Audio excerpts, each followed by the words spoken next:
Want the best advice news straight to your inbox? Sign up here. Donald Trump spent the weekend in the south of France, waffling on where he stands on the trade war he started with China. On Monday morning, he appeared to change his position yet again. Trump was in Biarritz for the Group of Seven summit, a meeting of the leaders of the world's wealthiest countries. During the weekend, Trump first said he regretted the trade war, then denied he had any second thoughts about imposing tariffs, before threatening even greater tariffs on China. On Monday morning, Trump appeared to flip his position again, calling Chinese President Xi Jinping a great leader, and claiming that Beijing was ready to restart talks to resolve the trade war. "We were called and we're going to start very shortly to negotiate," Trump said on Monday. "We'll see what happens, but I think we're going to make a deal." He followed this comment with a tweet saying he had great respect for Xi and his representatives, after Reuters reported Chinese officials saying they want a calm resolution to the trade war. But Trump didn't just spend his time in the south of France sending out confusing messages about China, he also had a lot to say about Russia, Iran, the UK, Japan, and about how great his golf club would be at hosting next year's summit. Here's what you need to know about Trump's very confusing weekend in Biarritz. Trump can't make his mind up on China days before the G7 summit began. Washington and Beijing traded a fresh round of retaliatory tariffs, and Trump added a new threat, that he might force U.S. businesses to stop doing business with China completely. Read, the one way Trump has changed America that Democrats cannot fix. When asked in Biarritz on Sunday if he regretted the escalating trade war, Trump appeared to permit a rare moment of self-reflection. "Yeah, for sure," he told reporters. "I have second thoughts about everything," but, when the media reported those comments, the White House claimed he had been greatly misinterpreted, and that Trump only responded in the affirmative because he regrets not raising the tariffs higher. Trump said Monday that after his comments earlier in the day, he didn't specify which ones. His trade negotiators had received two very good calls from China. "This is the first time I've seen in where they really want to make a deal. And I think that's a very positive step," Trump added. Trump really wants Putin back in the G7. During a leaders' dinner in the seaside resort's 19th-century lighthouse on Saturday night, there was a heated debate between Trump and pretty much everyone else over the prospect of allowing Russia to rejoin the G7. Russia was kicked out of the then G8 in 2014 over its annexation of Crimea, and Trump has long advocated for Russian President Vladimir Putin to be included in these meetings. Once again he was met by a wall of opposition, according to diplomatic sources speaking to The Guardian.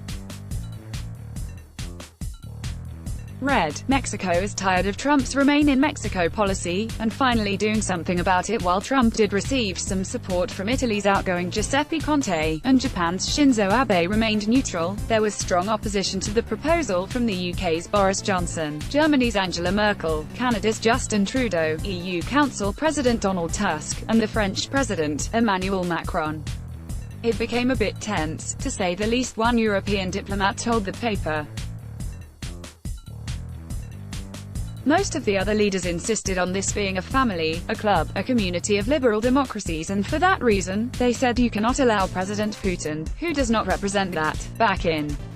Trump claims he wasn't blindsided by the arrival of Iran's foreign minister. The arrival of Iran's foreign minister Mohammad Javad Zarif on Sunday took many of the diplomats by surprise, but Trump claimed that Macron, who is trying to ease tensions caused by the U.S. withdrawal from the Iran nuclear deal and subsequent economic sanctions, had kept the Americans in the loop about Zarif's visit. "I spoke to President Macron yesterday, and I knew everything he was doing," Trump said. "And I approved whatever he was doing. And I thought it was fine." Read, Trump really wanted A$AP Rocky to personally thank him. But Rocky stopped returning his texts.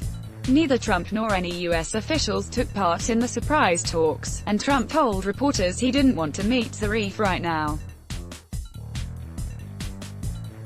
"I think it's too soon to meet. I didn't want to meet Mr. Trump said. But it's true there'll be time to meet with Iran, and it's going to be a great thing for Iran. They have a great potential. Trump makes big promises to the UK. The UK isn't so sure. The UK is set to leave the European Union at the end of October, and Trump has promised it UK a very big trade deal once it does. And now at some point, they won't have the obstacle, they won't have the anchor around their ankle, because that's what they have," Trump said, referencing the EU. But Trump also promised to do the deal quickly, which is unlikely to happen given how complex such an agreement would be. British Prime Minister Boris Johnson later told the BBC that it would be tough to complete a deal within 12 months. "My own experience of the way Americans work, the size and complexity of the deal we want to do probably means we won't be able to do within a year." Trump claims he has reached a trade deal with Japan. Japan doesn't think so. Trump told reporters Sunday that he had reached a trade agreement with Japanese leader Shinzo Abe. "We've been working on a deal with Japan for a long time," he said. "And we've agreed in principle, billions and billions of dollars." Trump offered no other details about the supposed deal, though U.S. Trade Rep. Robert Lighthizer told reporters that the deal would focus on agriculture, industrial tariffs and digital trade. But the Japanese Prime Minister poured cold water on Trump's announcement.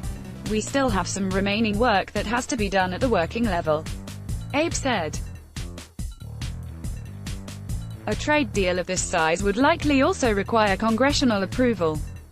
Trump wants to host the next G7 summit at one of his golf resorts. Trump told reporters Monday morning that he is considering hosting next year's G7 summit at the National Doral luxury golf resort near Miami, one of Trump's own golf resorts.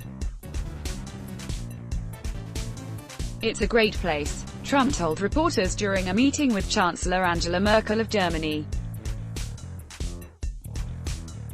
"It's got tremendous acreage, many hundreds of acres, so we can handle whatever happens. People are really liking it, and plus, it has buildings that have 50 to 70 units.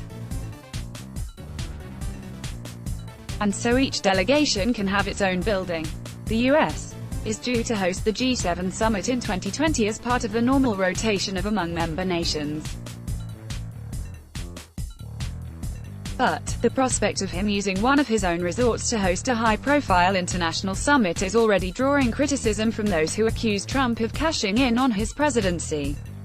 Cover: U.S. President Donald Trump and German Chancellor Angela Merkel speak during a bilateral meeting at the G7 summit in Biarritz, France, Monday, August 26, 2019. App photo: Andrew Harnack. Let's block ads. Why?